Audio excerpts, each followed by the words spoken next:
Last month Vijayawada government హాస్పిటల్లో PG student అయినటువంటి బత్తుల దీపిక అనే అమ్మాయి చనిపోయింది. ఎందుకు చనిపోయింది, ఎలా చనిపోయింది ఆ టైంలో ఎవరికి తెలియదు. నిన్న పోలీస్ సంఘంలో తెలిసిన విషయం ఏంటంటే, దీపిక అనే అమ్మాయి తన సీనియర్ అయినటువంటి అమర్ సహస్రారెడ్డి ఇద్దరు ప్రేమించుకున్నారు. ఈ అమరు దీపికని ప్రేమించారు, కానీ పెళ్లి చేసుకోవడం కుదరదు అని తెగ చెప్పడంతో ఈ అమ్మాయి ఇలా డెసిషన్ తీసుకుంది. ఇక్కడ ఎవరి తప్పు ఎవరిది ఒప్పు అని నేను చెప్పట్లేదు.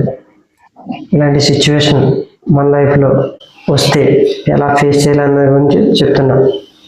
ఇక్కడ 2 ఎగ్జాంపుల్ చెప్తున్నాం. ఒకటి, స్మృతి మందన్ తెలుసు అందరికీ, క్రికెటర్.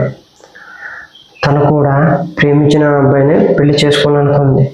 రేపు మ్యారేజ్ అనగా ఈరోజు పెళ్లి క్యాన్సిల్ అయింది.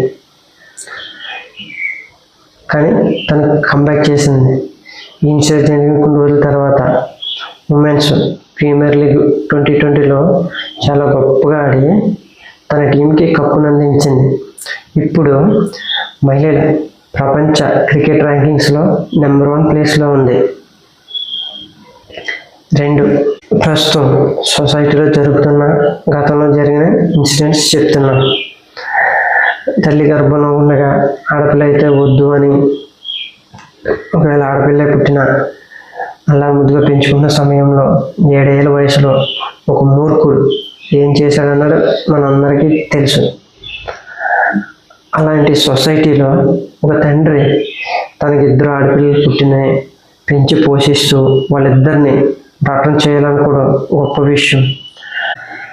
అలా ఆశలన్నీ మన మీద పెట్టుకున్న పేరెంట్స్కి మనం ఫెయిల్ అయిందనో, వాడేవాడికో మనం పెళ్లి చేసుకోవడం కుదరలేదనో చెప్పి మనం సూసైడ్ చేసుకుని చనిపోవడం వల్ల మన పేరెంట్స్కి కన్నీళ్ళు మిగిల్చి వెళ్ళడం అన్నది ఎంతవరకు కరెక్టో ఒక్కసారి ఆలోచించండి.